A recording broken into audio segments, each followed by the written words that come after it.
It was the last of the iconic strikes. The miners' action 36 years ago resisted plans to close 20 pits, but it represented so much more. In echoes of Upper Clyde shipbuilders over a decade earlier, it was about the right to work. For the government, it was about cutting the enemy within down to size.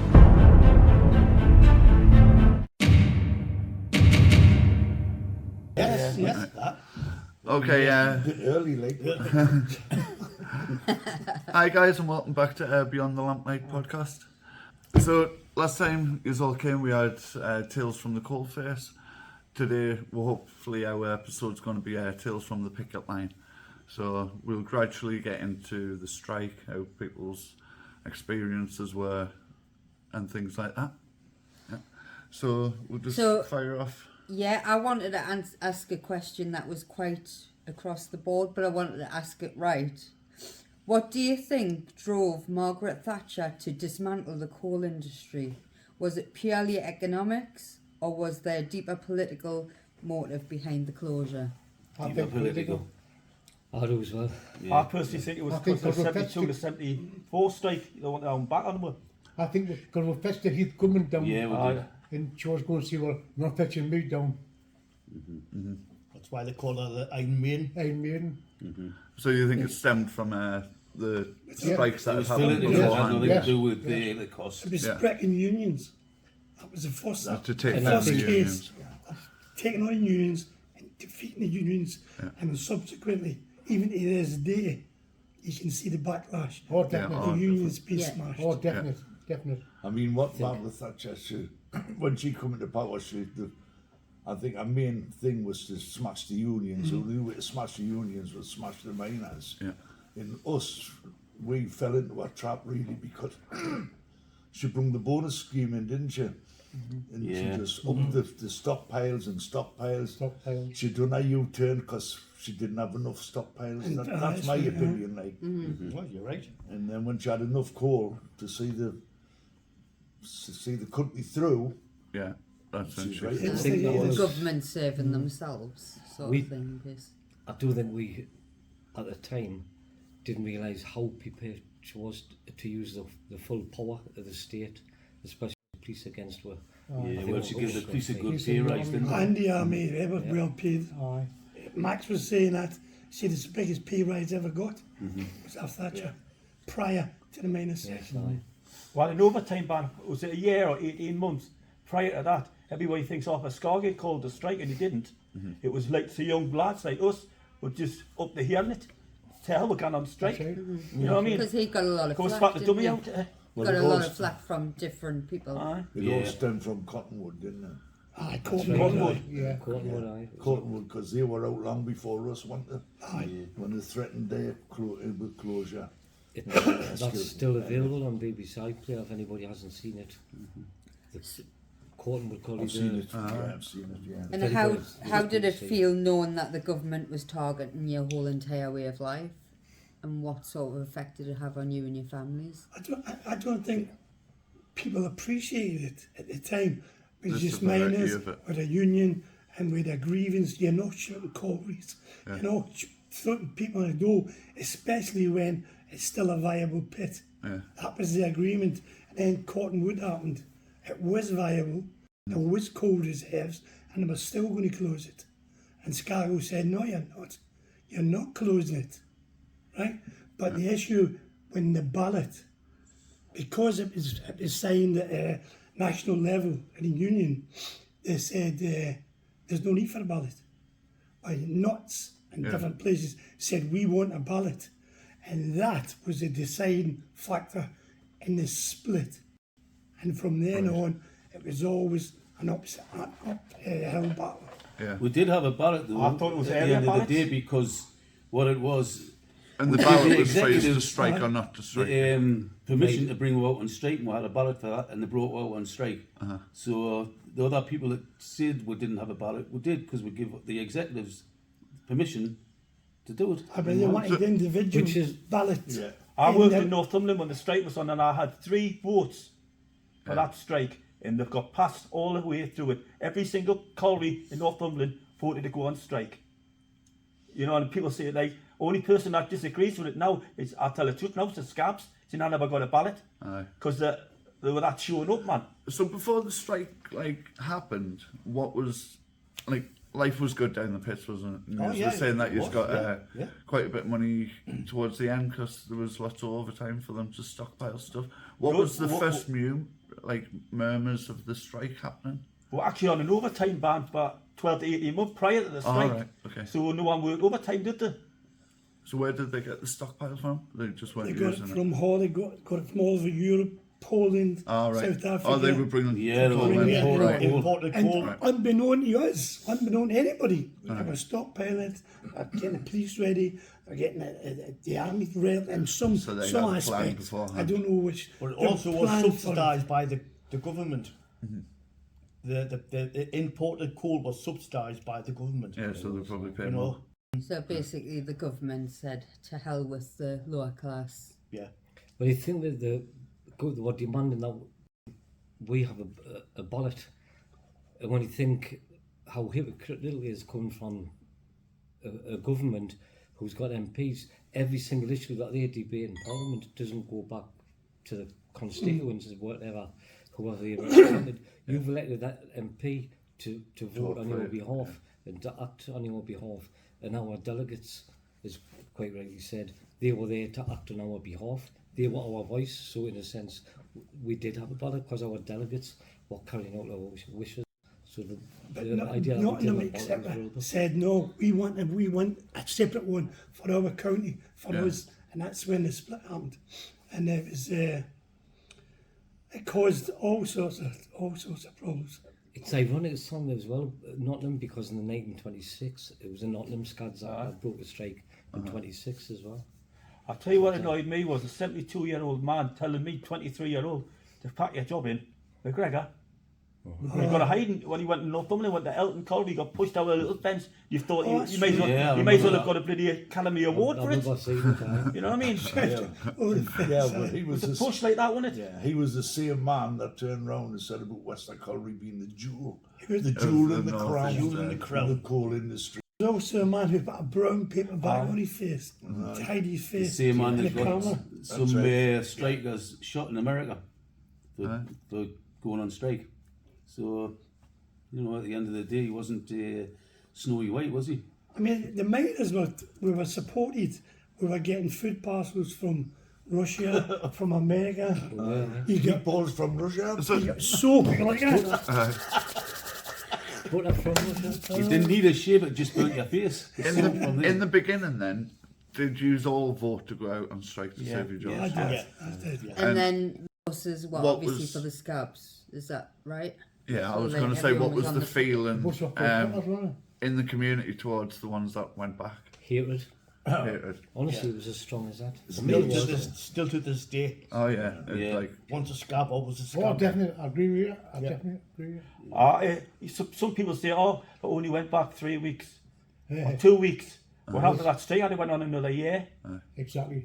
Honestly, God, hell could have frozen an hour before I went on. And I wouldn't have gone on one of them stinking Scab buses. No. I'll admit I'd and rather was drop it the job many in. people in the community, or did you find it was outsiders that were coming back into work? No, there was some people huge. There's A guy in my street went back, and I've never spoke to him or his wife or his family since. I would cross the road, ran Nottingham, wouldn't speak to him. That's the way it's been, always will be. That's how we did time, isn't it? He turned Do you think that it to he was a. Aye. We did time. I'll tell you what his name is. His name is Agent. That's right. Jerry Agent. We died in jail. Well, didn't we? the first Scab battle Westall lived in my street, unfortunately. And from that day on, I never spoke to him, his wife, his daughter. Me and Jody came out the back door. Well, I had a mate Again, called Wally Walker down the was the spit. first one back. And we used to ride the bells out of the night time after the shift. We'd be singing what he eats off me and him. And he scabbed. And the first day back, I was going in, he was coming out. All right there, Charlie, mate. And I just, he went, fuck off. I'm sorry, Lewood. Edit that. All right, as if like, It's fine. It was inbred hatred. He just didn't associate with him. Yeah. To give the scab buses used to pick up the scabs at the Sig Hotel. And me and my mate Butch, we went down to see who was getting on. And there was this Inspector Little and his little gang in a transit. Me and Butch was walking along Ocean Road, and this Little sticks his head out the window. Oi, ugly! Because he had a bit of an accent. Yeah. So just continued walking. Oi, ugly, you with the duffel coat on. Well, me and Butch both had duffel coats on. So I looks at Butch, I says, Butch, I must be talking to you because you're uglier than me. They stopped the van, they grabbed a hold of me, and he was away. I mean, he was so petty, Inspector Little, that we had a hut outside the gate. Little house on the prairie. Little house on the prairie. Yeah. How that came about, the smashed our first hut down so we didn't have a picket hut. So we got on the council, and the council gave us permission to have a hut. They built a new hut for us. So we had a big picket hut, which the council gave us permission to have, so the police couldn't do anything with it. And as your dad rightly said, painted on it, Little House on the Prairie, because he was the inspector who got the last one smashed down. Yeah. And that was we didn't get many talks against the police during the strike, but that was one, and it was a great one. Well, what was also annoying when the scab buses used to come in, the scabs that were on the bus used to hold the pay notes on the window, just to intimidate us, you know, and which was really, really annoying because we were there fighting for your jobs. Fighting for our jobs, standing by our union, you know, and they would like purposely put the pay notes on the windows. Coppers would do that as well. They would stand in the aisles of the bus, so the bus looked full, and they were putting their pay notes up and that. Until that day, the bus come in and there was no police there. Oh, and it fell to bits, the bus fell to bits. Who was it down to organise like the picket lines? Were the picket lines just constantly there from start to finish? Officials you used to get £2 on the picket line, didn't you? Right, so if you turned up to the picket line, we got half an ounce of battery a week, and if you didn't smoke, you got a Mars bar. That's the gospel too. That was for months. You never got full Mars bar. We never got a penny unless we went out the area. Then we got £2. So did you get a lot of people start smoking then? I bet the Mars bars were bigger back in the day. But Bates Colliery was the last colliery in Northumberland to crack. And it took 3 days for them to get in, and I'll be honest, there was canteen staffing and 3 so-called miners in there, right? That was scabbing. One was his ex-mate John Job, and they literally kicked 7 kinds of shite out of her. And there was a lad, you know what Bates Colliery was? There was a lad pushing his bike from the club, mortal drunk, you know, like a bit drunk, and they kicked him all over, and there was a BT man up fixing the lines, you know, like on the thingy. And he says, he went to the welfare to see the miners. He went, right, I was against the miners' strike. He says, but I'll go to court now and tell exactly what's happened here. You know what I mean? He changed like that. We're from Manchester, and they literally kicked 7 kinds of shite over. So from day one of like walking out of the pits, that was it with regards to wages, like from the government? Nothing. You got nothing. We didn't get anything. So how did that affect the families? The only thing we got was savings, because we used to get £10 off a note or whatever. And you used to get £19 strike money from the welfare. Right. I'm sure £19 a week. Was it not £2 in the morning and £2 in the afternoon? £2 all day, I think. Was it £2 all day? I could only pick the West. I mean, I wasn't at the gates that much because I lived through at Shiny Road. At the time. And I used to come down at odd time, a few times, on my Honda 90. And I used to have a Brunel sticker in me tax disc. I used to park it in the back lane. But going back to the strike, you know, we all had children during the strike. I mean, I had three kids. One was 9, one was 6, one was 3, and one was mine.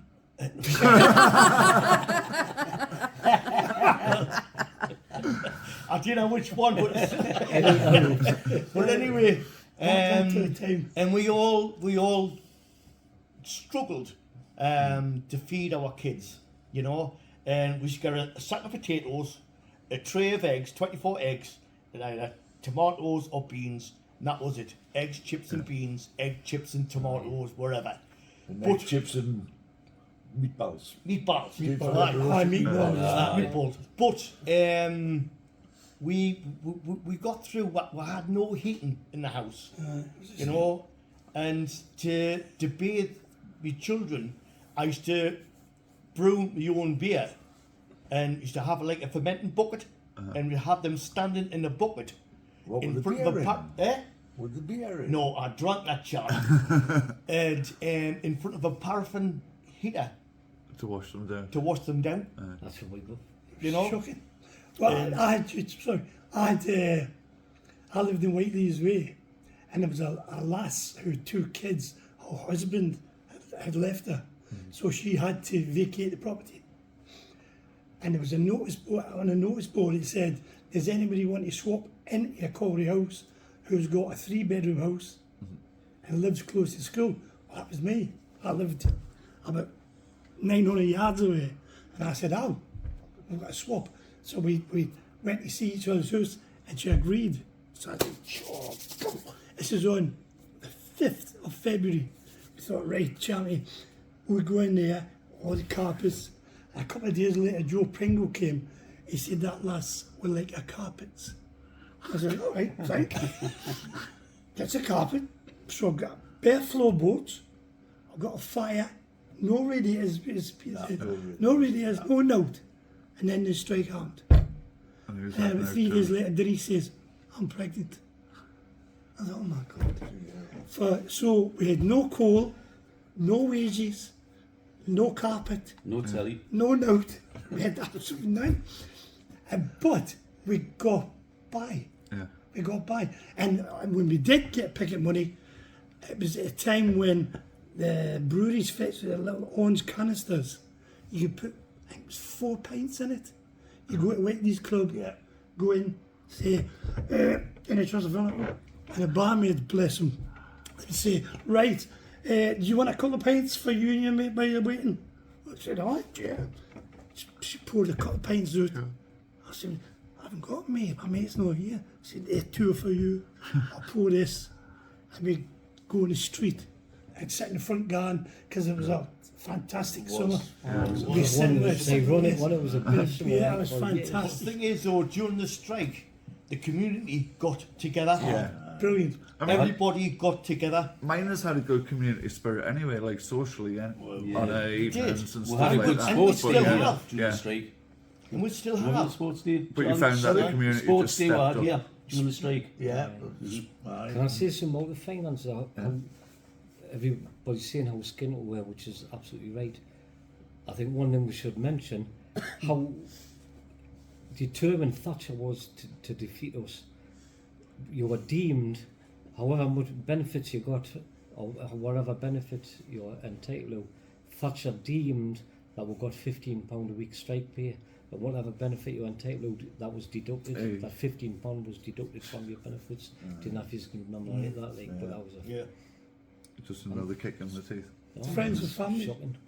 friends and family helped enormously. I was at a family wedding, and my wife's uncle said, "What exactly you? What do you need, Sam? Do you want beer?" I said, "No." I said, "Just basic food." And on the Saturday morning, backyard, banged the door, opened it, and there was four fingers, a big box. And he came in with a box, and he had low packed butter and frozen chips and all sorts. It was fantastic. So everybody helped everybody. It was I felt fantastic community. I felt sorry for the milkman coming down Leighton Street. Aye. His float was pulling one end and went past the Picket hut. There was nothing in it. He went past. Allegedly. Aye. So we got any stories from the picket line at Westall? Or you Vic want Brick. to One of my Oh, Vic the Brick. Aye. Well, well, up Northumberland, the Asherton lads, very rare they went picketing because they were poachers. Right. So So they they bring a allowed- freaking stag in the welfare, you know. Oh, help yourself. And the kids used to be pulling the bits in our house. Oh, sorry, it doesn't matter. Cut the holes off, didn't Oh. they? Bring sheep in, I'll admit it, you know what I mean? But they were, They were providing. I am, like they called it, dog never had a name, Dirk, that was it. Dirk, You yeah. dig, aye. Dig. My stepdad's from Ashington. He's not here anymore. Jimmy Gallen. I don't know. And he was quite a poacher back in his day. Went on to be like a game. Like early on, the strike of West had it was a funny incident to me. Anyway, somebody was going through a pit lane, a car. I don't know who. I'm not saying he was a scab. He might have been an office worker or management. I don't know. But some people started kicking the car, and Eddie Martin shouted, "How well, that's well, you can't do that. We'll never get the support if you're kicking the car." He said, and Tommy Wilson says, "You're crossing the picket line. You're crossing the picket line." He says, "What do you want to do? Write an FNSA?"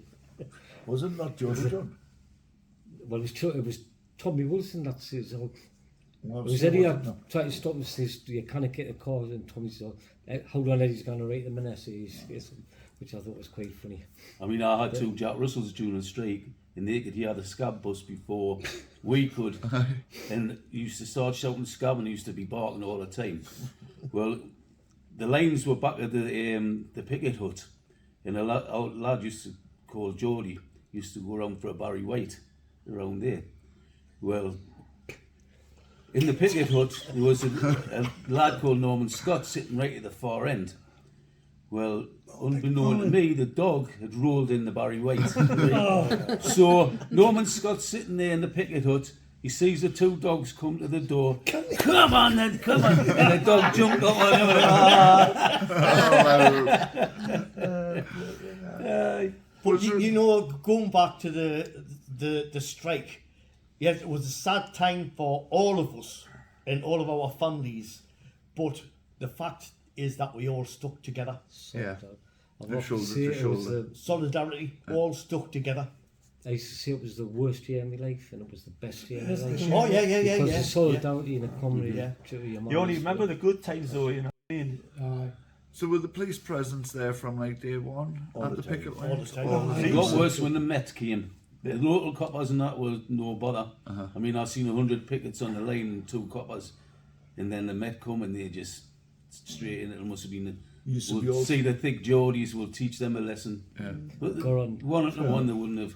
We got on first names with one of the local coppers, like Peter, called him. And I him come one day when the Met first come in, he says, "Watch yourselves the day that says we've got daft lads coming in the day, watch what he's doing." Used to And have that was sitting when in the their Met came vans. in. And that was a local copper one what the Met were going to be That like. was like, They used to sit in their vans, didn't they? And when the scab buses was ready to come in to get out the vans, naturally all the lads was just stand across the road. Yeah. Then they used to just get between you and push you till you were up against the, you know, and they used to brag to you, man, just get a kicking your new shins. car. And See, in Northumberland and Durham, they didn't need no pickets till October, November, did they? No one was scabbing. right. You know, so you know what I mean? Yeah, well, there was very few Western Colliery went in early, wasn't there? Very, very few. It wasn't until later on in the. Well, we used to call them BBCs back before Christmas. That's what they were, you know. That stands for something else nowadays. One of the worst things I seen was Easington. We went there, you know, now, like, I'm little and all I can hear was, like, what the friggin' hell's that? And the coppers were coming down the street because the pit was at the bottom. Aye. And the Right, people were chills. hiring, pissing, all the coppers. There was hell let loose, and we couldn't get away for 2 days, man. Had to sleep in the bloody club. The policies charged down Leighton Street 1, pushing everybody out, women out, everybody That's out. when the bottles come. Yeah. Sorry? Was there a That's when the car buttons accident come. where somebody had died or something during the pickets? I was dead. Somebody green at the. I bet there was 6 or 7 pickets being killed on the picket line because the police used to try to push you into the lorries. So. Oh, you got no idea, man. Aye. I don't know if it was West or somewhere else. It was snowing.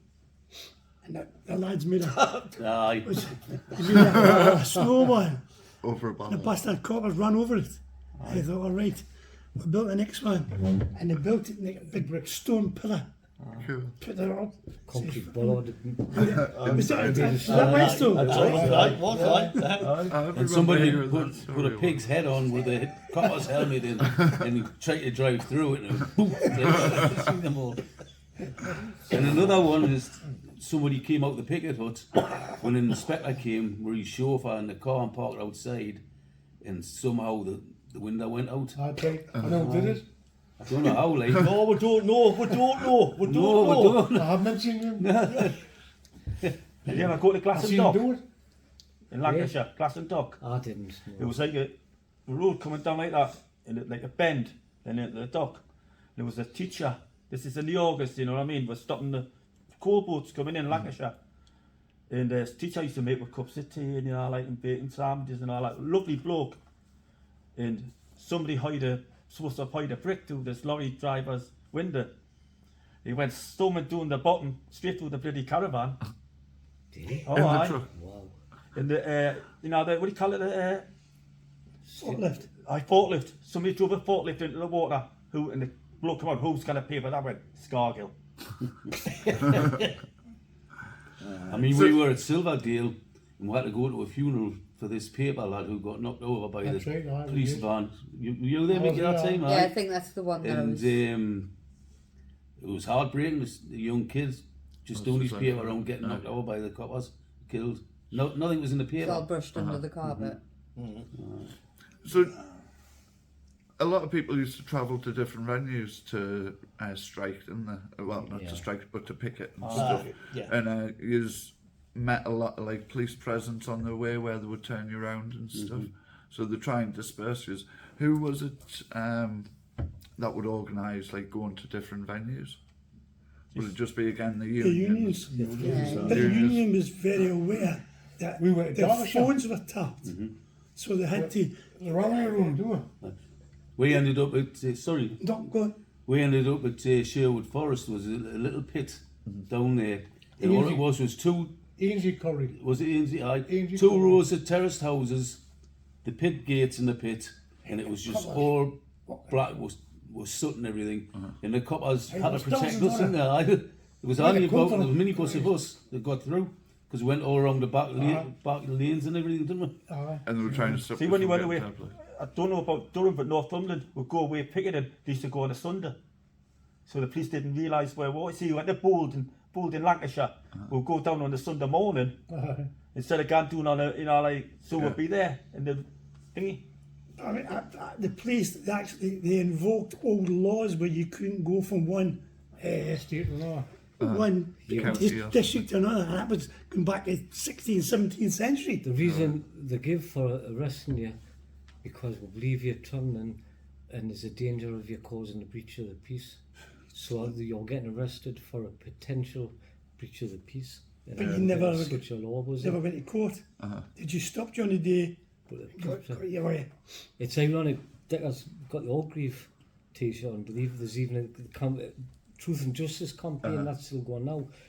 That was edited on the television to look like the pickets were hiding bricks and bottles and all sorts at the coppers, and the coppers in retaliation because we had high bricks and that charged them on the exactly. horses. But really, You see it many of It was that. it was the polar opposite. The police attacked the pickets on horseback.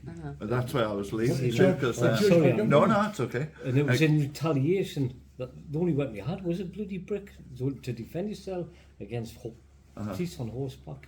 Well, that's why I was going with it, because you did meet a lot of like police presence en route, and then of course like Orgreaves, it was more of a county show, wasn't it? They were welcoming you in, they weren't turning It was people back. policemen that had no numbers on the shoulders. That's why I refer back to the army. There was rumours saying there was certain individuals belonged to the army. Yeah. It was never proven. But Looking it's- at the footage that's been shown on TV, though, it It's looked like a orchestrated. military ex. Of Well, course see it the was, mods, yeah. you know, I mean, Yeah. mods like military, weren't they? It was all orchestrated like that. But Well, I to think the me- point Aaron's making, which is a great point about Orgreave, was stopped from travelling anywhere in the country to go and pick it. And Orgreave were But yeah, welcoming they were you in. welcoming you in. Tell me where to Because it park was and everything. They even closed the motorway up and marched up the motorway. And there was us, there was Welsh, there was Jocks and everybody. And we went across this bridge, this wrought iron bridge, and all you could see was the glistening of the badges, the shields, and it was like something out of what can I say, like a war film. And it was peaceful, and the coppers started all. They were playing football. The pickets were playing football and whatever. and it just all. It wasn't until they started marching and closing in. Yeah, we fell right into a trap that day. Oh, definitely. Yeah. I mean, the way you were treated was absolutely disgusted by the Met. Like, I seen some footage of yous being smashed along the heads. And You just notice not all stop- the camera angles were taken from police lines. Yeah, so that you couldn't... That's why we know, as Davey says, it was actually in reverse that happened. Yeah. They attacked us. They attacked us, yeah. And we were the enemy within. I got my ribs broken in Lancashire, and I was like a ballerina and heat when they hit us, you know. Like, I was like, God, I'm spewing at me. And I went to hospital, and it says, oh, here, here's your prescription. I went, pointless, give me a prescription. What for? I says, I haven't got any money. You know what I mean? Afford to get. And they give us some tablets, painkiller tablets. And I went to the doctors. The unit said, get yourself on the sick for a few weeks. So I went to the doctors, and it was a locum in, and he went, you're mine. I went, I see, got enough time to recuperate and sign this off the sick. But if the strike had closed on that Monday, I couldn't have went back to work. That's how we got treated, virtually all the way through it. Like, you know, North Shields Shopping Centre, the NUM actually own it, Northumberland. Right, yeah. And we were collecting it there, and this copper, get out. And I went, piss off. I says, we own this. He went, I'll get his thingy, he done the air police thingy, leave them. Same as Eldon's, where we own that. The amount of property that we own. Who, like the coal board? No, the NUM. Oh, the union. pension scheme. Alright. I mean, there's that there, what Deccan's got on that shirt there. I think that was one of the best publicised photographs of Orgreave. Yeah. The way, I mean, it was a young reporter. Is that the one you've got on, Deccan? Young Have you reporter. got wide-angled lens on for his belly? It's not mine, it's my wallet. I mean, there's like, I'm surmising she was a woman reporter. She was, aye. See the There's no... Policeman there. Is that the guy in the horse who's going to... So that was Just a ready to- female. I didn't know it was a yeah, female yeah, that had been. Yeah. It's like I took the miners' strike as a joke till I went back to the welfare and seen the kids stand queuing up for their meals. Yeah. And that broke my freaking heart, and I still get upset about it. And I thought, till right, that's it, I'm going to take it serious, and till the day I die, I want to get my own back on them. We had a lad that came here, and we called him Tommy Two Dinners. He had 2 dinners, and he scabbed, he went back to work Oh, you on got the his same food day. parcel as well. Who? You got his food parcel as well before you Oh, went back. aye. What was his Food name? parcel as well. Living white ladies, his blonde hair. Oh, I can't remember his name. Like he died. Was Scab? It's a scab, aye. Farish, wasn't it? No, Barrett. Something like that, Peter aye. Peter Farish. Peter Farrell. Farrell. Oh, Parish, aye, yeah. He I died. went Right, straight. yeah, I went right. picking them at the wash the wood burn that the work on that in Workshop. aye, workshops. Yeah, aye. I wouldn't mind when he was on the picket line, there was no one give the Scabs more stick than him. Oh, definitely. And then he went back to work like that. But wasn't him that put the paint stripper on the manager's car? Peter Farish. Did he I do don't know, that? maybe, I don't know. Could have been. Oh, that was Well, a seagull shite. Oh, Seagull shite. All right. That strips cars. Peter Farish. Aye. But I mean, you talk about like during the strike, but even after the strike, when we went back to work, there was some shenanigans doing the pit, wasn't there? Well, talking of which, Charlie, when we returned back to work, I became an official. So I became a deputy, deputising on behalf of the management. Right. And 4 of my boys that I looked after, the welfare, My boys. aye, Your boys? yeah, my boys, aye, they all returned back to work. And when you just that sat away from them, and when we used to get with beard, but they used to talk about times they spent during the strike, and I just said to the guys, well, look, just don't talk about it. You know, I've got 3 young children. You know, I've suffered 12 months of nothing. Hardship, yeah. You know, struggling to support my family and my kids. I said, just don't talk about it, you know. But I had to treat them as I would treat anybody else. Yeah. Yeah. You know, I couldn't be biased by it, you know. But I bet that didn't go for the other lads that worked with him, Yeah. though, did it? Well, the cage, Jimmy it was Dodd 3 had me, I decks. said no. The cage was 3 decks and Jimmy 50 Dodd men would in ask me, I said each no. deck. Before the strike, people used to have their lights on, have a bit crack while it's going down. After the strike, Lights was out, no crack. terrible. You came out of the cage and there was somebody lying on the bottom. And that would have been a scab. I never forget getting in the cage at the washer, remember? Because we couldn't go down there. And it was only a tiny cage, that one.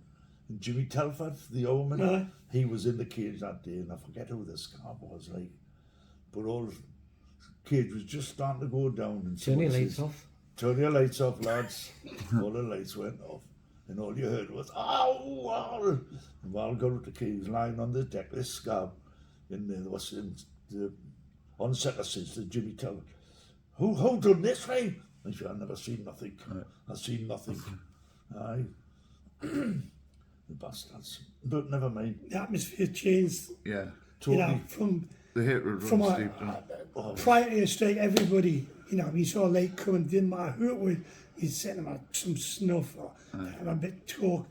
But after the strike, if you didn't recognise somebody, you didn't see no trouble. Yeah, until you didn't know. Sometimes I was point blank says, I remember we're sitting You on know, one the gate scab, one when I wasn't there, like, but this is the story I got told. Was the scab working with these lads, and the scab went in by, and as soon as he went in by, the lads went to his haversack, got his unbreakable flask out, Broke it. put it on the deck and got a metal hammer, and just flattened it, put it back in his bag, and when he couldn't have his bait, he just took it out and just put it straight Put it back, back never by said a it, word. Aye. But the thing is, though, you know, I mean, it's what 40 years now, 40 odd year now. 40 odd years now, 40. and Just had the And it's still there. it's still there, I tell still you there. the story how ingrained it is in miners about the how you should stand by each other and solidarity, and how much we look down on scabs. Before the strike, when I got a collie house in Everson Road, I think it was about 1979, this old miner stopped us, and I've been mining 79, so God, I was only just gone 20 on the Urban. And he says, I just moved into the street, son. I says, I have. He's on 2 walking sticks. And just a few small words. Oh, well, I hope you're very happy here and it's nice to meet you. So, nice to meet you and all. And I walked on towards my house, and there's another older miner, Jimmy Casey. Not big Bulldog Casey, Jimmy who lived in Leighton Street. Aye. And he says, Dave, can I have a word with you? I says, aye, we didn't bother, Jimmy. He says, you were talking that old. He said his name, I can't remember his name. So I says, aye. He says, Dave didn't doubt him. He says, we worked every day of the 1926 strike. 1926. Honestly, this was 1978, so it was 50 years. We worked every day of the 1926 strike. We're doing total one. And that's how ingrained it can become. And that, as you say, it's 40 years now. That was about 50 years after that. And in 10 years, 20 years time, whatever, if I'm still here, it'll still be the same. Have you seen the play that's going around, No Regrets, about William Muckle, the derailed the Flying Scotsman? Yeah. Oh yes, fantastic. That aye. play is a mirror with the 84-5 strike. They've done 50 months. Well, the film on here, one of them actually. The Cromlin train wreckers. Aye. One of the lads who's an electrician, he come from base to west, so it was his father-in-law. And when Billy Muckle wanted to see if we should all the pensioners should tie in and buy a Russian submarine and sink all the coal boats.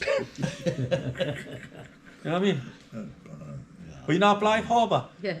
Some of my mates got in a rowing boat, right? One of them, Mickey Spetton, was petrified of water. And with a banner, stop, official picket line, and we're holding bricks at there, Mickey and Ollie in the water. One of my favourite days during the strike, and some years would have been there as well, when we got a letter of Bunker. Oh, aye. And Bunker actually came to the picket gates after they had sent with this letter saying how important it was to return to work. If we didn't return to work, the closed because it'll get flooded and everything was shite. And Walter Slater was there and started singing to the manager, Mr. Bunker, stick your letter up your arse. And everybody was singing that to him. He just turned around and walked back to the pit, and that was the favourite team. I thought it was a great day for me. That letter was a load of crap. I mean, we it could have was. went down that pit the next day and set all the belts away and everything. Oh, yeah. I'm telling you, there was few dead mice, like, wasn't there? Apart from the fat one that was at the bottom of the cage. Yeah, all the rest of them. That was one good thing about the strike. It was of all the mice. Aye, the shot of the mice. I had a bottle, you know, I used to put them in the bottle. And first thing I did when we got back to walk, and I looked and there was no in the bottle, you know what I mean? I put the bottle, and now what happened? Must have been a giant mouse running around all over this shop. Each other, aye, yeah. So what was the hardest parts of the strike then, do you think? Like personally? Was like, people having nervous breakdowns. just because of all the stress Aye, 'cause I was that and much- stuff, I think there was a lot of... Grown men crying in front of you. I mean, there was, 23-year-old bloke, and what am I supposed to say to an old man? You know what I mean? What with him for? sorry, I'm not up when I see it say. One good fight left in you, Charlie, isn't Right, it? but I mean, there was lads. Aye, tell you. I mean, the hardest part for me was, as I said before, with 3 children at Christmas time. Yeah. And having, you know, because, you know, prior to the strike, you know, they got presents, what they wanted, this, that and the other. But during the strike, I just couldn't do it. They got the basic stuff, and it was really heartbreaking for me as a father. You to know, not be as able to a provide. hard-working guy, what I was.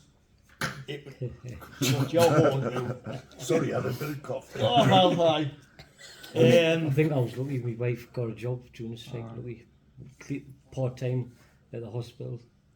I was going to say, I mean, obviously miners, we endured the strike, but so did the women. Yeah, the families. The wives and the daughters and the mothers, etc. So they've done fantastic. Oh, they did. And the miners' wives have played like quite a big part. didn't I they, mean, on if it food wasn't for the parcels likes and of Anne Kendrick and Goffin and Chris Sub Whelan's wife. kitchens, Whelan's wife it and was all them, fantastic.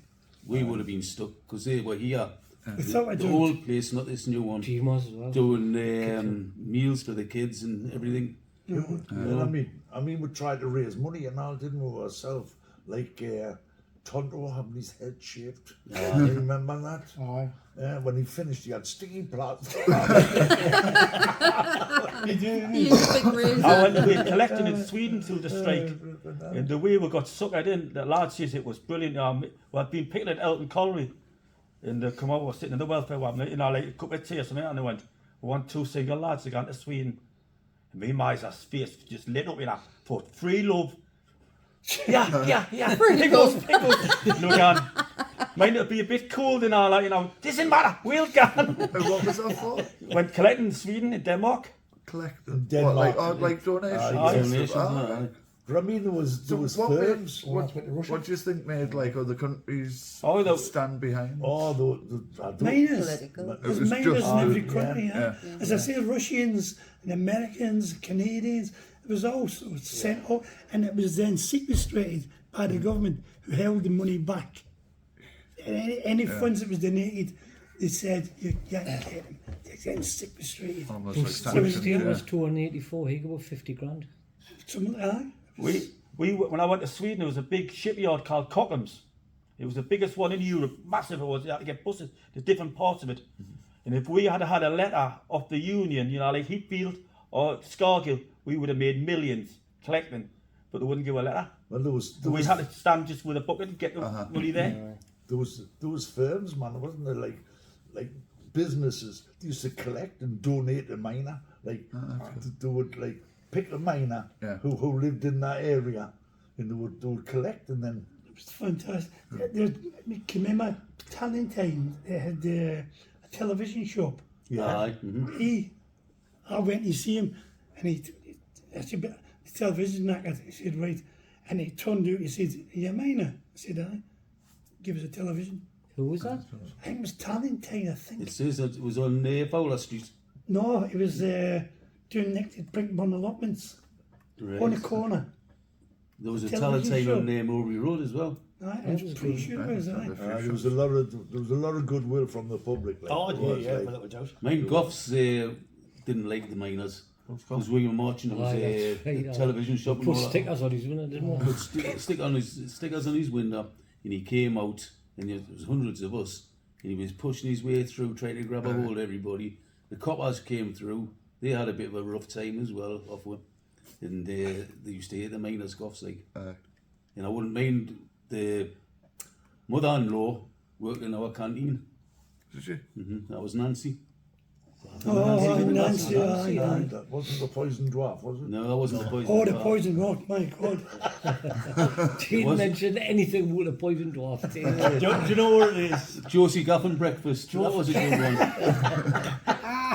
one. We had so many nicknames for people, even from the canteen to down the pit. Oh, we've done that. We've mentioned done that that, last you time, know, and it's just hilarious, and the names still stick. You know, People I still mean, go by them. I asked Decker, because we knew what I called Jolly Handbag, Sure, aye. and I didn't know his surname. And I said to Decker, I says, "What? I've just known by Jolly Handbag." So it's It's funny how things stick in it. Ziggy, in our district, Aye. the deputy we get wet now. Right, Ziggy, what's your name? What about Mary as well? Anywho, Mary, the Mary, the transport Whitburn, lad. the transport lad. Jackie Dallas. I still don't know. I don't know what. I still don't know why they called him Mary. Like. Because there was too many, it was 3-4 Malcolms on transport in the district, and that's why he got called Mary. And he wouldn't answer to Malcolm. Oh, That's Mary. funny, that. And Well, the it's- answer to it, don't Aye, you? Do aye. you know what I mean? Well, it's Jackie Dallas. You call him Jacqueline. There was 2 line lads got out the set, out the train, and he heard them say, "We'll get Jackie." So Jackie goes around the corner, takes all his clothes off, apart from his wellies, his belt and his helmet, sticks his old lad in between his legs, comes running around the corner, "Here I am, lads!" And they'll just whoop them away. Well, talking of Jackie Dallas, right? I know we're digressing here from No, the it's okay. strike, right? Talking of Jackie Dallas, before I became a deputy, we were Oh, supplying. well, now you were in deputy, man. Who's the Hey, deputy? well, I'm just in front of us, man, Charlie. I've just want to put on my belt. Anyway, we were supplying materials to a new installation of a coal face, and Jackie Dallas and his fiancée Morris Harbour. Morris. Well, I mean, Jackie was a father of 3 sets of twins, right? All girls, so I think that's where he got his feminine source from, right? But we were transporting these hydraulic chocks up towards the coal face, and he went, "Boys, I've had the operation." I went, "All right, okay then. Well, if you turn around, I'll show you." So anyway, Morris was standing beside him. So anyway, you got to turn your lights out. Anyway, we turned the lights out, we turned our backs towards him, and you seen the light, his light going all out of the shop. He says, "Right, you can turn around now," right? And he had his old man stuck between his legs, as Decker just said. He had his black bask on. He went, "Can you see the stitches?" But that's the sense of humour we had in a mining community. It was good just crack. totally different from on the surface. What happened underground, stuck underground. Some characters we had was unbelievable. But I'll change when he become a deputy, didn't it? Yes. No, Charlie. When Jackie used to carry the girders, he used to have a sanitary towel on there so it wouldn't hurt his shoulder. And he'd walk past the set, and he used to open the curtain like a British ship in high talcum powder. "There you are, boys. Who wants a bomb?" But even when we got in the cage, because we had the cage was like 3 levels, and well, there was 50 men per cage, right? So you got lowered a very, very slow level.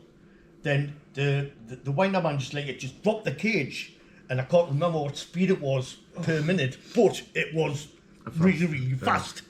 So we had like 2 levels. We had a 623 level and a 923 level. The 1300. 1300. Deputy. Oh, well, I Should know know. that. I'd spend many. You should have known that, been a deputy. He'll have been asleep at that level. Well, I did with the pumps. Anyway, so as we passed the 623 level, you know what I mean? You take a photograph and that like a flash. Yeah. That's how fast we were passing that level, right? But Jackie used to have this high-powered talcum powder, right? So when you just got, because the shaft we used to go down was known as the downcast shaft. So that's where the it went down there, and the coal shaft was the upcast shaft. And so as soon as you got to the ground level, you used to go push. This powder used to go all over the place. Everyone. Oh, honest, you were just covered. Your donkey jackets were just covered until the powder. Oh, you've been jockeyed, have you? Yeah, aye. It smelled nice. It's not nice, aye. I can remember getting back to the strike itself when we were picketing. It was in Jackie Dallas we dressed, man. Phil Wheel, didn't have anybody was there that day. I say 84 was one of the best summers I had. Oh, it was fantastic. Which was horrible for us in terms of trying to being on one cold to be depleted. But anyway, Phil had he had a pair of bright yellow, obviously the pair was a thong, and he stripped off completely, and all he had on was this bright yellow thong, and his cars were coming in. He was standing at the back. The car stopped in the picket line, and Phil come through, and he went, "What are you doing here, mate?" That's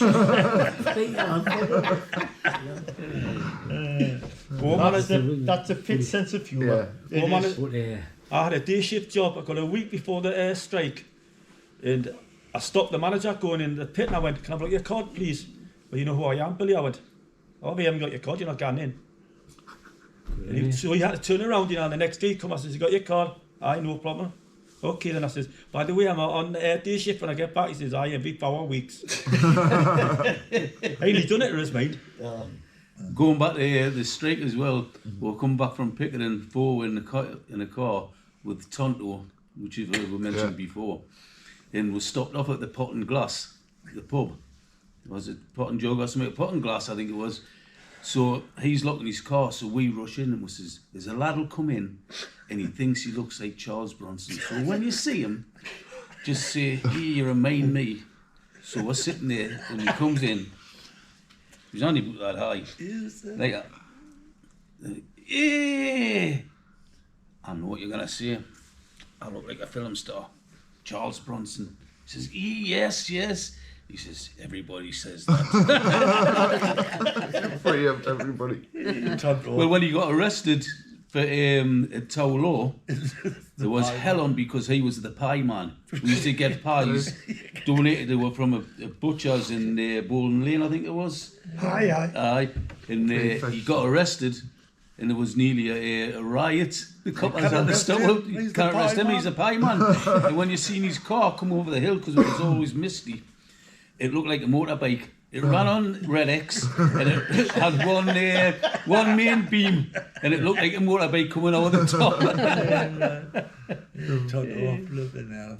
Speaking about the cage, it had 3 levels, 50, 50, 50. And we were on first shift. And in the meantime, they had painters and decorators in, and they were painting the gallery, the gantry. The gantry is about, what, say, 100 metres long. Yeah. And when the kids come up, and 3 gates at the same time opened, and everybody was running through the gantry, and the guys who'd been painting were all like this. Fucking men, it was like a stampede. And when they were all through, it was all dusty. And I said, "Where's the fucking paint?" The paint, the brushes, and overalls, fucking lot. Everything. It takes everything.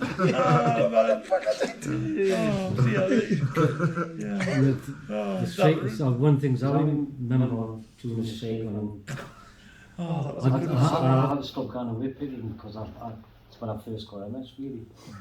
And I sort of stayed at the pit gates most of the time. We had a brazier, and some people thought it was funny, it was really in a way. Aerosol cans, they come in, just hide on the brazier, "Oh, you bastard," they run until it blew up. It didn't cause that much damage really. But one day, anybody here was there, I couldn't believe he'd done. Albert Dawson, we have a big, I think it must have been 5-gallon petrol drum, and you just completely hung on the brazier. I was there. I had a mess, but I'll tell you what, I ran that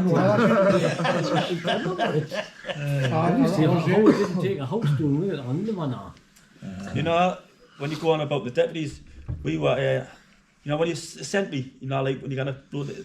Aye. And the deputy had to set all these shots up and all that. And the fitter come along, he went, Billy's the scab, you know. I went, what? The shot fire. No, the shot fire, and the deputy, and I went, can I be this, please? Don't be stupid, I don't carry the disc. I says, well, we're not going to do this, essentially. You had to pull all the shots out. It was hell let loose a bullet. Aye. Good on you. Yeah. Well, talking about that, we had this time and motion man come to check on, you know, our work schedule during the shift. Yeah. So there he was, very well-spoken chap, and we had to, it was like 120 holes had to be fired with his dynamite, right? Dynamite? Well, that's what, you know what I mean. He's a deputy, he knows what he's talking I about. know, I'm telling you. So anyway, I had this great big bag of detonators, right? 120 detonators, and the previous shifter was had drilled all the holes, so we had to get all the holes prepared to blast this solid wall, right? And so I had this, as I said, had this time in motion man. So we were in 10 to night shift, right? So I made sure he was in a safe place. He had his clipboard and his watch, right? So he's writing things down. He fell asleep, didn't he? So what I did, we tied his bootlaces together, right? And I know he was in a safe place. I got me lads, one as a sentry, right? Where they had like a red cap on your cap lamp, right? And I wired all the detonators up, coupled it to the battery, was known as a Beethoven battery, which is to wind it, and you get like 9 ohms on there, so you had a full connection, and I had half a second delay between each detonator, so with a boom, boom, boom, boom, boom, boom, boom, boom, right? So anyway, I saw the lads. This is a serial. What? I want to know how the norm stopped on. So anyway, knowing he was asleep, I knew my lad. I'm asleep. I knew my lads were safe. So I went, there's fire, and I shot it. She went, boom, boom, boom, boom, boom, and he jumped up and he fell flat on his face. I went, that's a time in motion man for you, like, isn't it? Well, look at the when that plaster Paris stuff that we had for the chocks. Oh, aye. And they were from Nottingham. We found out, I said. And it was Mary saying, hey, they're picking on with Billy, you know. I says, well, tell him where the freaking can. He went, I can't. I says, I will. He says, you just got to do this. I says, where are you from? He says, Nottingham. I said, you fucking scabby bastard. And he went, you can't talk to me like that. I says, go on, what are you going to do with it? Go on, there's no witnesses. And what was it? What were they like? They were shaking themselves every time they come in warship with the wagon, because they would get stick. You wouldn't have got away with it. My pit, I was, but well, your freaking pit. But that's what brought us, going back to what we came here for today. The strike has been heartbreaking, and we will never, ever, ever forget it. Yeah. I think it's destroyed a lot of communities, like getting rid of the pits. Yeah. It's like still evident today. Gerald Street mostly now compare, and with all respect, you, when my son lives there, Daniel, you live still there, in Gerald Street anyway, some of the families, a lot of them, like people who couldn't buy the houses, they were bought by private landlords. And so some of the families that moved in, they didn't have the camaraderie. When we were there, I think like when we were kids, if Daniel was at this house, old Charlie would have, all your dad would have said, I'll see your father, mine, Daniel. Yeah, it was a threat wherever. I know who your dad is. All he had to say was, I'll see your father. Your And that was enough. And that was enough. Who is he? Never you mind. We were just talking the other week about like New Year's Eve.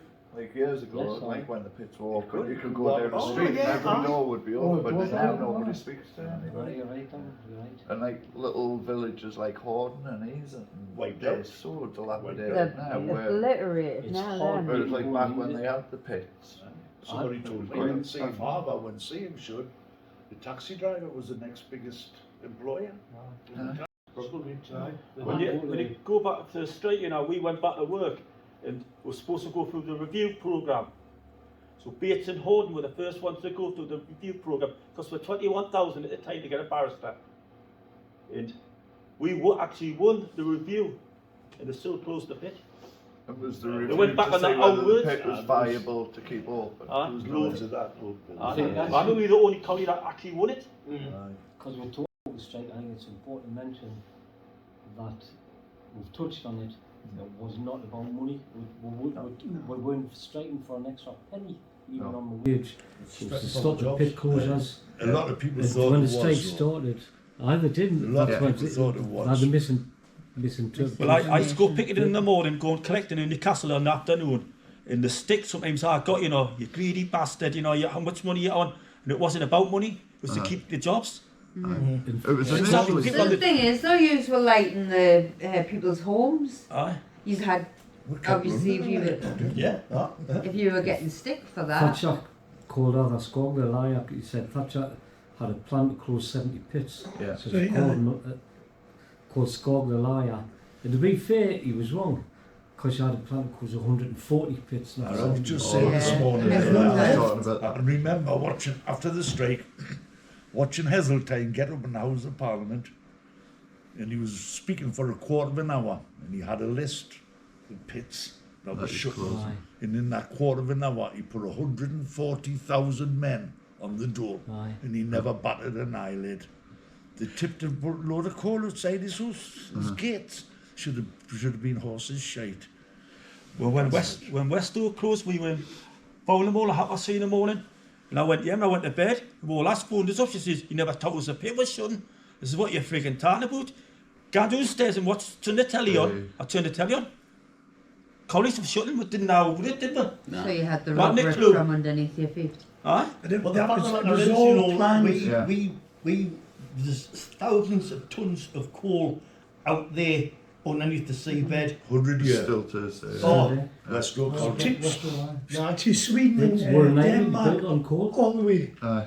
Somewhere I read somewhere somebody says this is an island surrounded by coal, surrounded by oil, and yet we're trying to go Oh, we're not touching it. electric. Yeah. It's crazy. madness. It'll not work. I'd like to see all these electric cars in a what, flood. I can't understand this day and age how they can send people to the moon and all of this and all.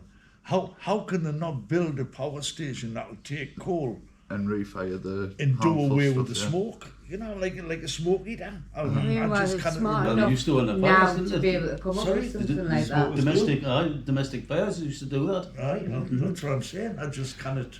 Well, getting back to the strike, on the air, on the day we marched back to work, you know where Bates welfare was, you know, it's kind of distance, about a mile and a half to the pit, we marched from there, and there was a police car standing outside, and we're going, hey, look at that car.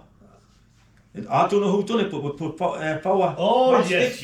matchsticks in all the tyres out, and we watched the work, and we thought there's something funny going on here, and I was just taking my time, to be honest, and I didn't even get me jacket off, and I went, believe we're going to him. Got sent to him the first day, because he wanted to make a point. We went back in the coal shift, and all the scabs were gone in an hour, 2 hours before and we didn't recognise that shift.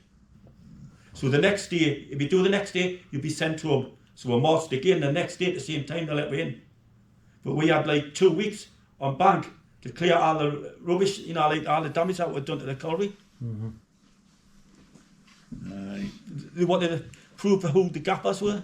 I think if you asked every man sitting here, would they do it again, they would all say yes. oh yeah, without Oh, a doubt. aye. Without a doubt. Without a doubt, Without yeah. a doubt. 100%. The first thing I would have done, I would hit Nottingham and Leicester and all that. Derby. I went to Derby in the match, and this bloke come and sat beside me.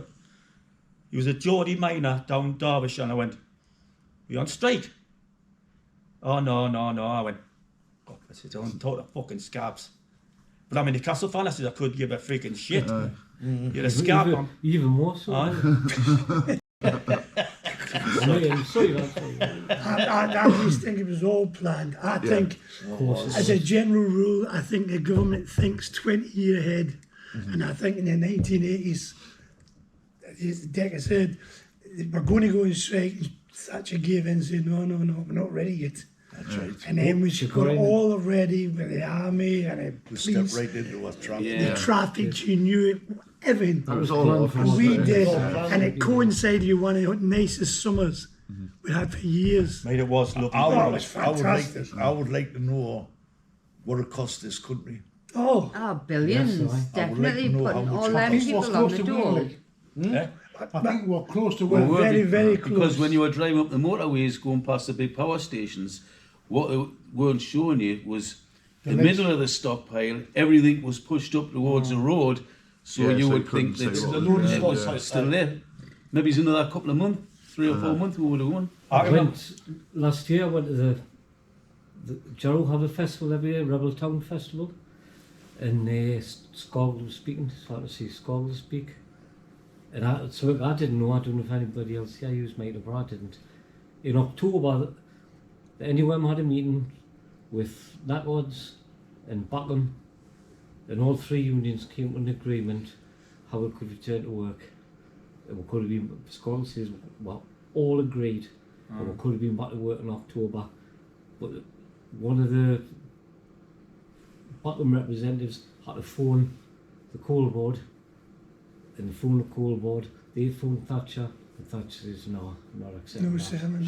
So it could have been finished in October. All the unions agreed. and there would have been no scabs in Northumberland and Durham. Ah, you're right, there would have been. There There would have been anybody had crossed the Because they line. hadn't The strike scalped could be until that finished in point, like, October. after that point. I went Yeah, to there's no one of the first scabs. He lived at Crampton, and we went up to try to talk him out of the, like scabbing, and he went, "Put me windows up," police says. I says, "No, I'm gonna put your freaking windows up." I says, "I tell you the truth, John, I'm probably stopping the lads at the moment, but you're on your own. So I'll eat the coal board and put them back in." I says, "Do you know what's gonna happen to you when you get back to work?" I says, "No one's gonna work with you." He says, "Sorry, I've been promised a job in Nottingham." Did he hell? They paid him straight off when he got back to work. So, from the beginning of the strike, so what was the people not going back to work? It wasn't no. until like later on that It was you had October, scandals. November. October, November, as I said Christmas before, BBC, Right. back before When things Christmas. started getting like heavy for people. was People were getting bonuses, weren't they, for going in? You'd winter coming in, you'd no coal, you'd no separate heating or whatever. You'd Christmas coming, you'd been in strike since March, and there was a lot of people a long going, time. "Oh, real, I can't put up with this shit." And thankfully, we got toys sent from Russia and different places, and I've still got a box of cars that one of my kids got. And as I say, Christmas time, you just fed up. You'd had enough. It was good. You just couldn't see an end to it. Yeah. Nah. And then there was a hope it was going to end, but every time Thatcher opened her mouth, you could see she was determined. She was going to screw us, and she did. I mean, she did. She did say at one time, even Scargill acknowledged that when she came into power, she gave horse supporters what they wanted. Scargill says, "I was unable to give my men that same level of commitment because of what they're doing." Mate, I disagree with Martin back to work. I thought we should have stuck this strike out till all the satellites got reinstated, mate. We had 17 sacked at Bates Colliery for pitching bags of coal and all that. So, I mean, That should be it was one of the 8 or 10 of conditions, them. aye. Well, it was that bad. Billy. So did we. It was that bad they wouldn't send word down to Orgreave because we had lost that many lads. I'm sitting with a broken ribs and having to stand and go back to work, and them lads are crying on the picket line. And what made it worse was we had a meeting on the Saturday, Mally McKenna come and sat me and says, "Billy, I've got to sign the dole." And they had told he had got sacked in the August. He could have signed the dole all the way from the August. You know what I mean? And he was crying his eyes out. You know when you broke your rib? Aye. Could you still talk our rib? No, I couldn't. I was in fucking agony. I was Mate, on the Battle of saying that, Orgreave. there was nothing done about the coppers that had different numbers on the epaulets. Exactly. So they would have one number there and a different number on there. So if they battered you or whatever, Confusion. you couldn't report them because you didn't know what the numbers were. Didn't they pay out hundreds of thousands to people that they had wrongly arrested at Orgreave? No, not yet. No, I don't think. And it's still not being paid yet? Nah, 'Cause- still a campaign going on Right. to Do you know support it. the Orgreave campaign, the copper that was in charge of that, they always take superintendent or chief inspector. The highest copper who was in charge of Orgreave was the same copper who was in charge Hillsborough. of Hillsborough. Yeah, I exactly. saw that on Right. that documentary. It came Well, out. apparently Little and all, who was in charge of our way, he got demoted, didn't he? Yeah. He got demoted for the carry on in Leighton Street and that. I think it was. I don't know. I might be He had a wrong. structure bar, which was a long pole strapped to the front of his transit and going up and down, trying to mow people down with a structure bar. And he got demoted apparently. Trying to kill people or like really to hurt people? No, just to hurt people. To a sergeant, and his sergeant got demoted to a constable. Aye, for a Oh, week. yeah. Lasted for about 6 months, and then they went back to where they were. Back to the I mean, positions. it was an occasion where some policemen, local policemen, had brothers and fathers who had been miners, and by all accounts they had registered, hey, I'm not right doing this, I'm hitting my own community, and they were redeployed somewhere else, and we got the Met police in, and they were heartless, they were fucking brutes. That's what it was. They would come back, they would stand face to face, and they say, hey. And they would fucking goad you, and you couldn't do it. Make a fortune. Stop on strike. you Stop make on a strike. fortune. Stop on strike and make a fortune. They had Arthur Scargo's paying, they had the initials. Arthur Scargo's paying my mortgage. And they was thinking, bastards. Got no idea, Aaron. Got no idea. Shocking. Well, it tells you how much the coppers were liars, because there's a certain person here that got arrested, and when we went to court to watch him, the copper says that he tried to resist arrest, and a certain person is high up, judo and blah de blah expert, and he says to the judge, if I was trying to do it, they wouldn't be here now, and I had to stop the court case until the person brought his license and everything up. He's 7 black belts Right. in different It's disciplines. just totally made up. You would have knocked him, Billy, wouldn't you? Yeah. Told no. Mickey, I mean, I'm told no. this is Billy sitting next to him. Just got Billy on the brain. My name is Billy, you know. We Sorry, my name is Billy, you know. Is it? Make me middle name. were at the picket line. It was bleaching through the snow, right? And I had coal. I couldn't be bothered to get out. And this how bloke went. There's somebody gone through the picket line through the hole in the fence. I went. I said, I can't get out. I said, I'm ill. So the lads got out and he says, yeah, get your hat, Billy. So give for me black and white hat, right? And they come back and they were laughing. I says, oh, what's happened? And next thing you knew, the copper with a big black Mariah come, you know, like, you get out the van. I went, what for? She says, you knocked the miner off the motorbike, the brick.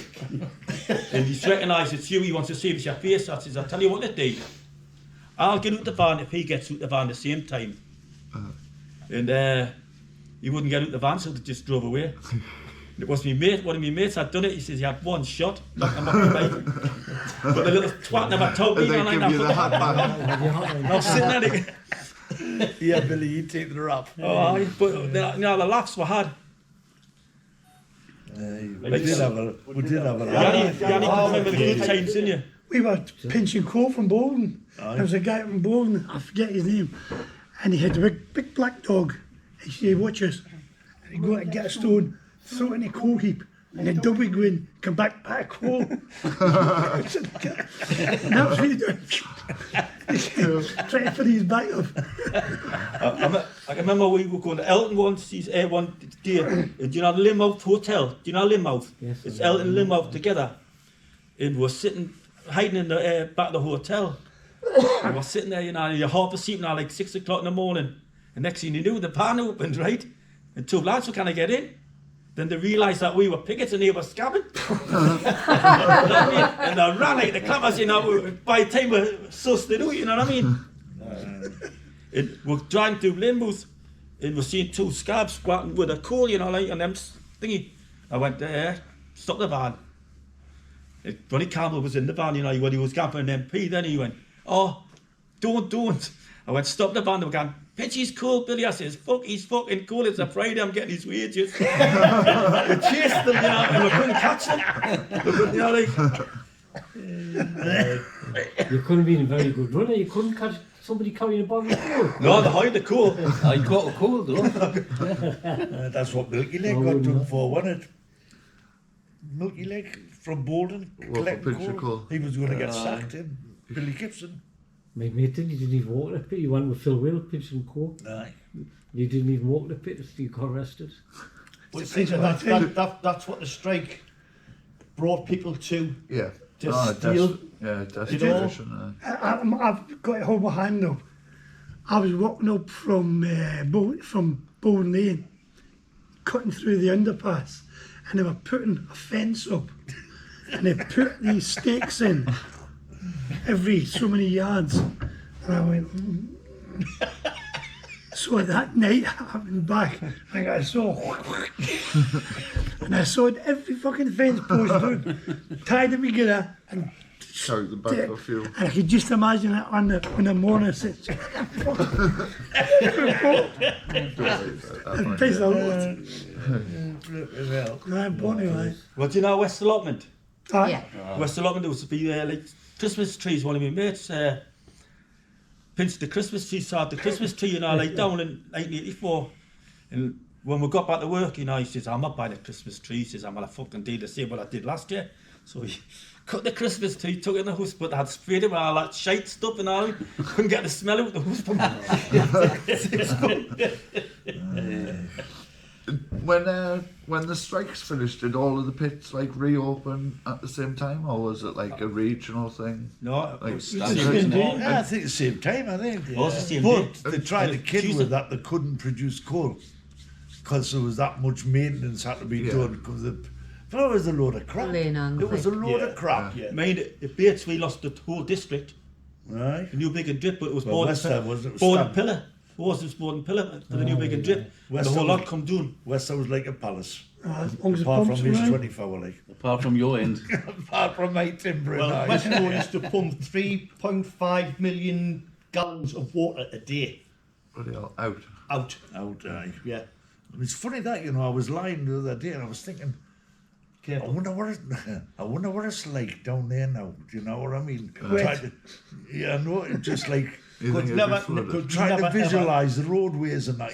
So can you all recall the last day you walked out of the pit? Can you still remember? Like the closure of the pit. Like you have left, you're going on to your next. Heartbreaking. Was grown men crying? The what? Was grown men Do you crying? mean the actual closure of the pit? Like your last day of you being in the pit. It was. To close that locker door, well, to close your locker door, and to walk away from that, and to walk down them steps, and to walk out the pit premises. It was heartbreaking. There's a lot of lads was glad of it. I mean, Ian taught them now. Best thing they ever done was shut the pit, and I think, well, no. Well, I left early. I left about 8 months before it closed. Did you? And I went to college. I did sport recreation, doing that. I went and done politics, economics, and I got placed at university. I was off at Durham, and I eventually went to Sunderland. Prison? No. I broke my hand before the strike, before the pit shut, didn't it? So I never got back down. But you didn't go to university. Oh, I didn't went to university. I went to university. I went to Washington Tech. Lads went on to university. Phil Will, for one. I did. Yourself, and I went back. And I done youth work. I worked as a senior youth worker. That's another thing. I mean, we're all miners, and that's all we ever knew, didn't we? And when you think now, what people's achieved after the pit shut, you know, I mean, I ended up a manager at the supermarket, cleaning manager. That's all. I mean, I was 15 women, under me. I wish. I wish. And your arms sitting there, man. Decker. I mean, you're chief tree surgeon. You know what I mean? It was just. And how people went off onto their different paths. And you got artists come out as well in his. So what did you do, as an artist Davey? within Westall that does. What did you do after the pit? Well, I was unemployed for a long time. I worked at the Fab Club part time, and then I got a job working for a charity as a research manager. Manager again. Thick miners, and we words. You're writing what you're saying. I mean, I would be into a degree. I mean, you were in the hospital, didn't you? Yeah. I mean, I became an anaesthetic assistant. That's why it was none of the thought of it. Just talk. when the pitch, On the south Tyneside pre-med, sorry. in North Tyneside, you got a card, and you go to the Baxter out and all that, right? And you'll use all the help. So me and my mate, Denick, we're going to become fitness fanatics. So the first day we signed it, about to go and do the tour. Anyway, the wife was saying, what are you looking for work for? I said, whoa, wait a minute. I said, I've only been finished one day. And she just went, where's the £3.5 million you promised the North East miners? Because I freaking haven't seen nothing about it. And she went, don't you get political with me. And I went, you starting it.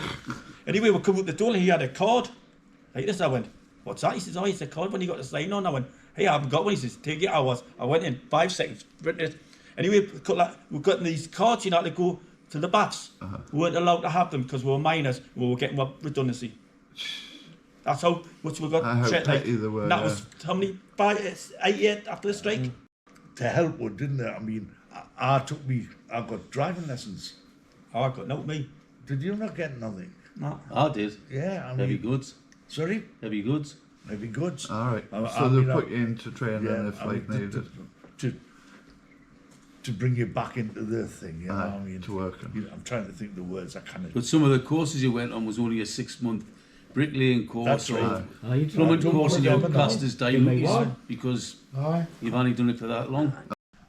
But I must admit, I loved my job until I retired. Same, yeah. I did. I loved it. Everybody did, man. Yeah. Yeah, it was good. The crack was great. Well, One thing that happened after the strike, Aaron, I can't name him, but everybody knows what happened. You had to go and see the manager for, I'm not sure what for, within the first week back to work anyway. Tony. And he's, pardon? Tony. I was going to say no names, like, but Could be Tony anybody. Yeah, exactly. We know who it is. anyway, Could be the he Tony says, one. Can you see that? In the flagpole, at the top of the flagpole, there's the NCB flag. He says, that shows you who won the strike. And he says, all right, did it? Fair enough. And he went back. And then this was days before CCTV. Right. He went back on the night time, climbed the flagpole, because there was no ropes to go do for some reason, took the flag down. And to this day, we'll have reunions here. That flags it, our reunions. Well, at the march at the March. And we'll have it then. He takes it to galas and all, did he? That was the one little choke that we got. I thought you were going to say he replaced it with something else. No. He kept it to the day. But on my transfer form, I put Westo or Mexico, and the manager had his in. He went, "What the hell is this?" I went, "Well, I don't get Westo or Korea. I'm going to Mexico for my redundancy. I'm going to go to America and go to the World Cup in Mexico." He went, "You're joking?" I went, "No." He says, "You're serious?" I went, "Aye." He says, "If I get Westo," he says, "You're on the bus Monday." Right. Yeah, cool. That was good, lads. I think there was some cracking stories in that.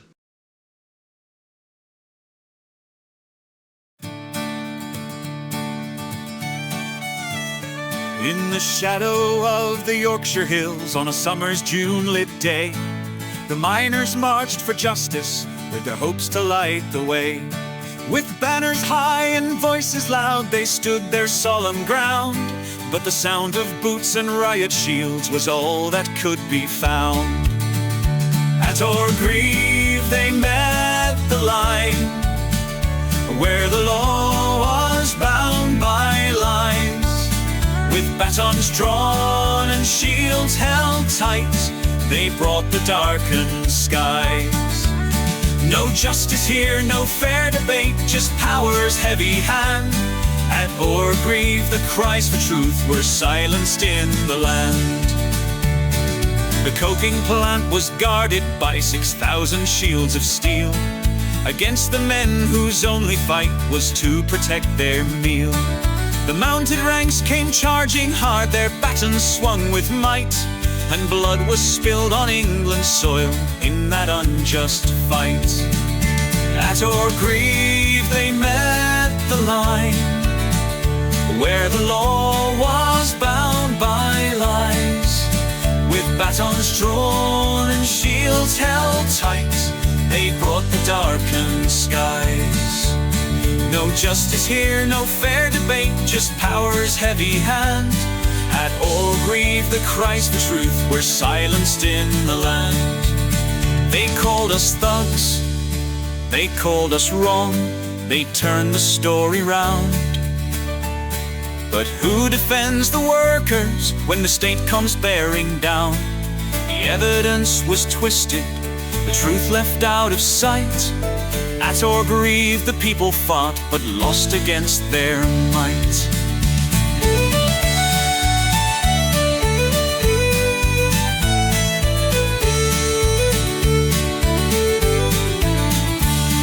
And now the years have passed us by, the scars remain the same. The miners' fight for dignity still echoes through the shame. The cries of justice fill the air for those who stood that day, but the powerful keep their silence and they turn their heads away. At Orgreave they met the line, where the law was bound by lies.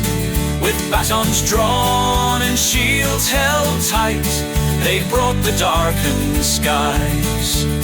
No justice here, no fair debate, just power's heavy hand. At Orgreave the cries for truth were silenced in the land. So sing for those who stood their ground beneath the bitter sun, for every miner fighting still, though the battle's never won. At Orgreave they broke the men, but the memory won't fade. A wound upon our nation's soul for the price that they all paid.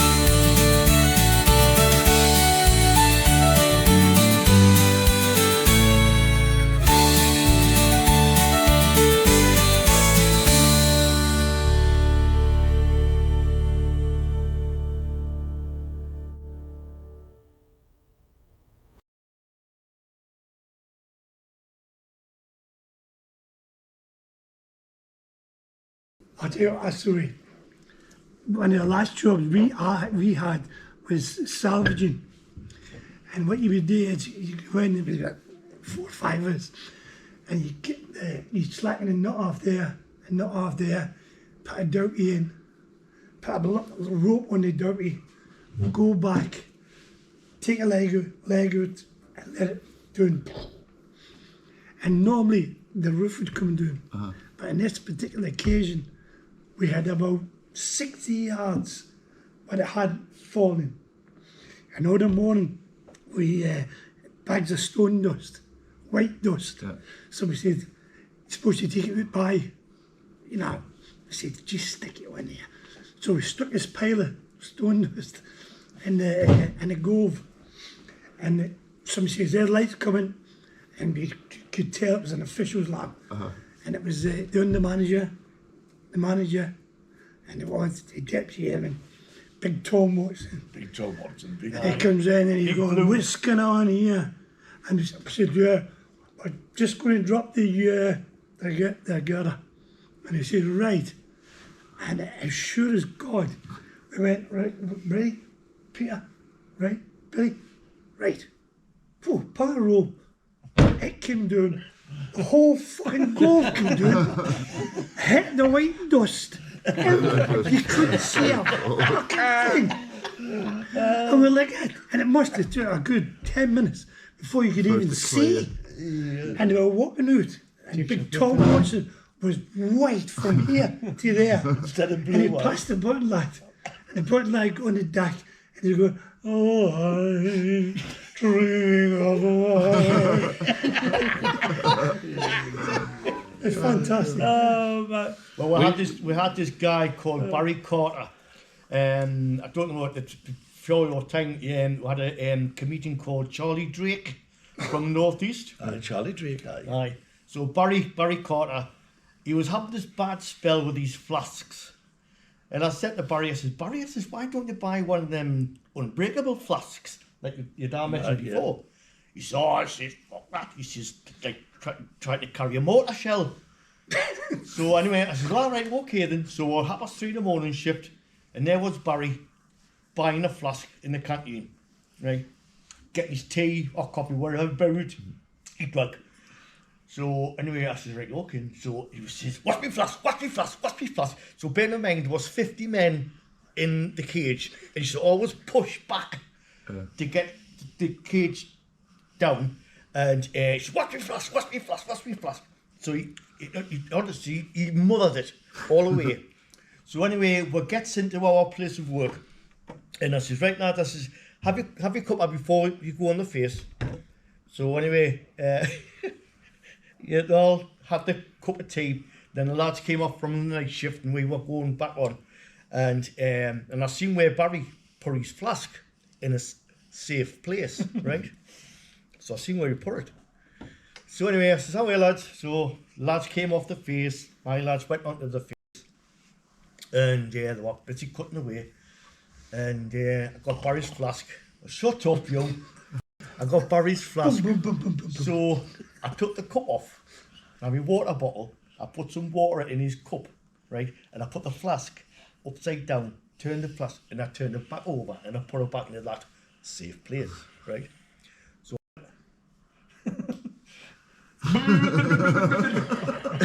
So anyway, I goes to Barry and, hey Barry, you've got no luck with your flasks, have you? He said, what's the matter? I said, well, the transport lads have been bringing some timber in, and they wouldn't hit your flask. Oh, I don't believe it. So when he come crawling off the face, and he's seen this flask with the water, he just kicked it. What's not wrong with this? But you know that I can remember when they withdrew the ambulance. There was a disaster we have with Corrie about 2 weeks later when the train derailed and how the lads had got decapitated because they had the metal flasks in their jumpers because we didn't carry bags. And they come down like that and took the heat off. The best flask one I heard was Bobby Thompson. He come in and he says, there's bloody tea in my flask. It was an unbreakable one. He says, it's never red hot. And Honeymoon says, why do you boil the kettle twice, Bobby? No. He says, well, that's the problem. He said, you've got to better boil the kettle twice before you make your flask up. Next day, only it's still the same. I boiled the kettle twice. Flipping hell. How thick can you We used to work with a lad called Flapper, right? Oh, Flapper. And when we were on the conch that was following the face in to make the roadway bigger. And every time we dropped the conch, Flapper used to go for a Barry White, right? So it used to be all girded up and cleaned up by the time he come back. Well, one day the manager goes, we're bringing in some students. None of yous swear, right? So there was me, Lance, Tommy Wells and Flapper. So what a team. We'll drop the conch, we're shoveling Flappers away for a Barry White again. So we see these lights coming in. Then Flapper comes over and the lights are getting closer. Flapper goes, Lance, can you pass us the shovel, please? Tiffany goes, Lance, can you pass us the shovel, please? The lights are getting closer and closer. Lance, can you pass? Lance, pass the fucking shovel, oh, you stupid bastard!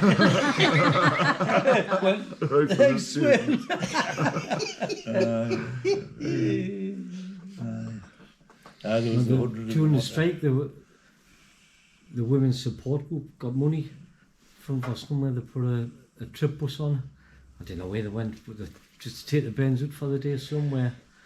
So I remember me taking Daniel to the bus, picked him up at the pit gates in Leighton Street, And Daniel must have seen how many times walking to school and that, people must have seen when the bus came in, the trip bus to take the kids on there, Daniel's standing along the scabs.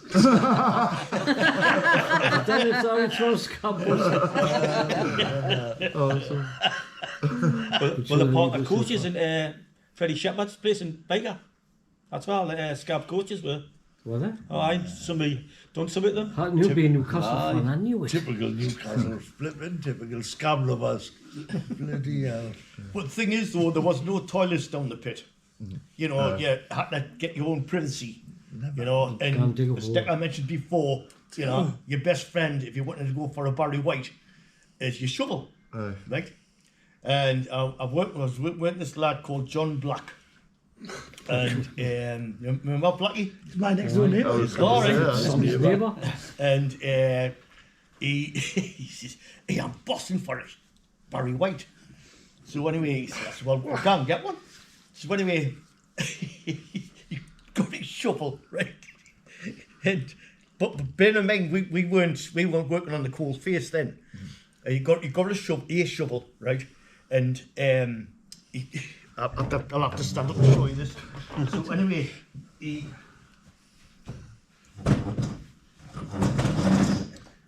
got his shovel, squatted down, and he was having his crap, right?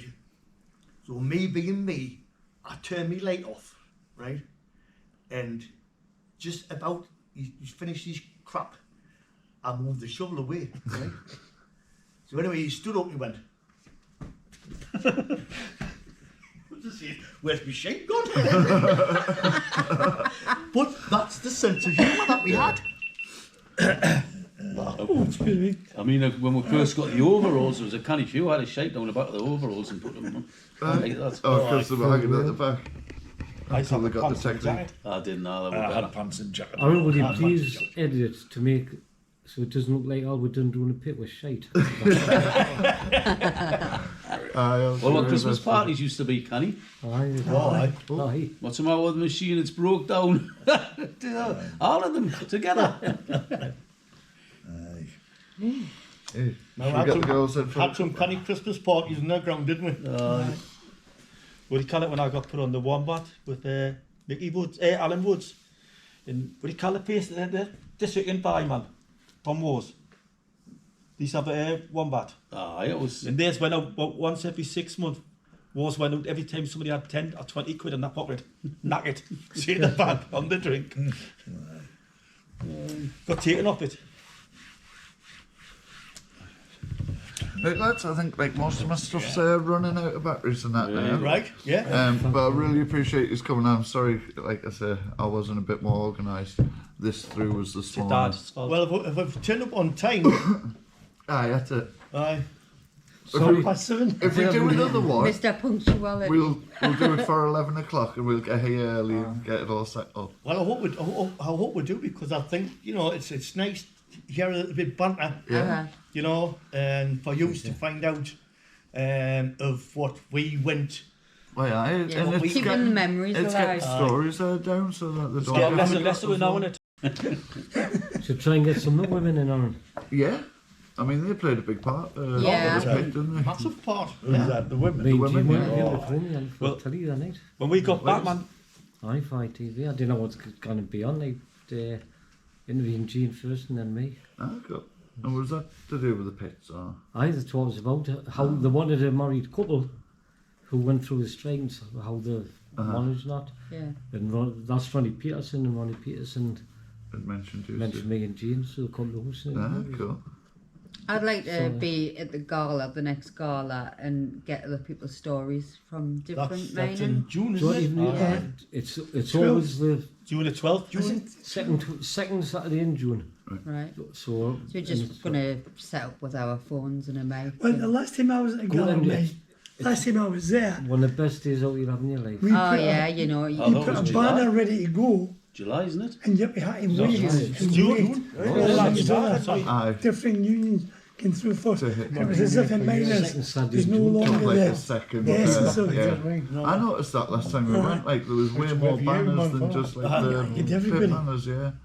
We went to the Not Scale and we got left, didn't we?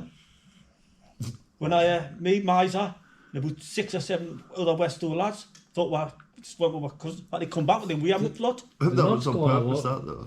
The New Year's went on the bus. What do you call it? The one to get some sleep on the bus. What do we call it? When we got in Mansfield. All right. And, You sit between the right pair.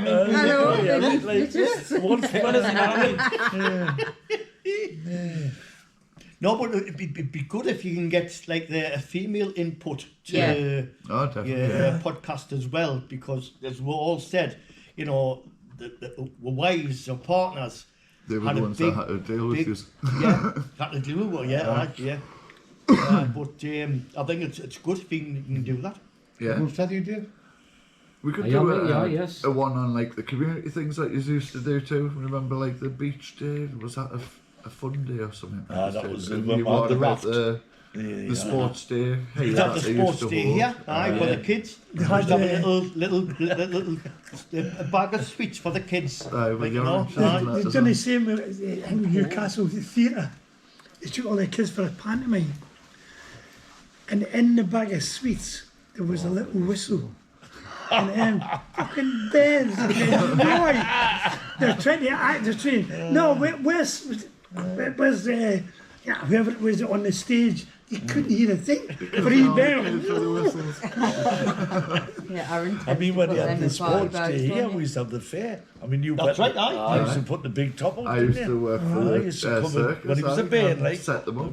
14 or something. I think you got a Used to $5 give a them day a or hand to something. put the... Because I had my caravette. I was I packed on the middle. Sweets for the bears. And we're selling sausage rolls and Aye. for charity. Oh, you can get crump. Was a motorhome. What's that? Motorhome. Motorhome. Motorhome. Did it have an orangery attached to it? And the homes.